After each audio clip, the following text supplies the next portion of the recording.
about creativity, they envisioned teams. Bill Gates and Paul Allen, Steve Jobs and Steve Wozniak, the list goes on. However, in 1975, Steve Wozniak spent most days and nights working alone in his basement.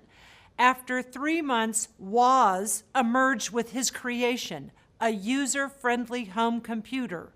Only then did Woz show his computer invention to his friend, Steve Jobs. Woz wanted to give his invention away for no charge, but Jobs pleaded with Woz to start a company called Apple Computer. In Wozniak's own memoir, he gives sage advice to the next generation of innovators. Most inventors and engineers I've met are like me. They live inside their heads. They're almost like artists. In fact, the very best of them are artists, and artists work the best alone. I'm going to give you some advice that might be hard to take. That advice is work alone, not on a committee, not on a team. Who is more creative, individuals or teams? When I've asked this question to companies and leaders, nearly everyone votes for the team.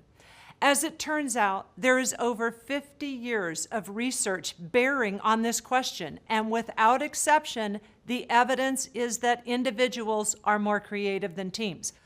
Before you reject this research finding or turn off this MOOC, please hear me out. Let's look at a meta-analysis conducted by Deal and Strobe that compared individuals with groups. They randomly assigned people to real groups, such as you might find in any company or organization, and had them brainstorm.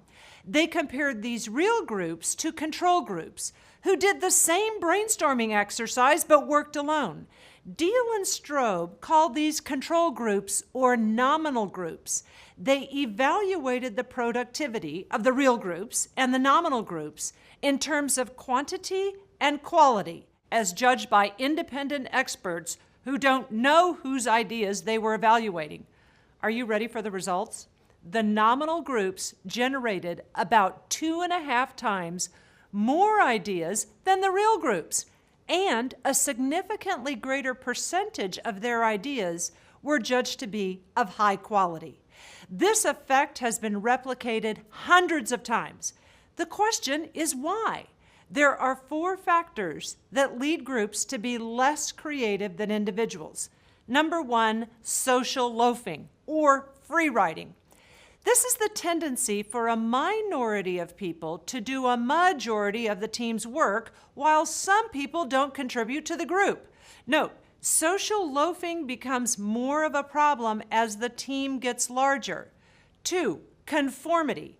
This often occurs without conscious awareness when people bring their behavior in line with what they feel will win them acceptance in a group. Over time, members grow more similar to one another. Homogeneity effect. 3, production blocking. This refers to anything that interferes with a person's ability to fully focus on the work. This includes having to listen to other people and be polite. It also includes having to take notes. Did you know that at Mattel Media, no one takes notes? They have stenographers for that job. 4, performance matching. This refers to the fact that people in groups quickly converge on a group average, and the lowest performing members are particularly influential. We call this downward norm setting. Look, I realize all of this is depressing, but I don't want you to disassemble your team. We need teams. As leaders, I want you to take charge of your creative team by introducing hybrid strategies and techniques.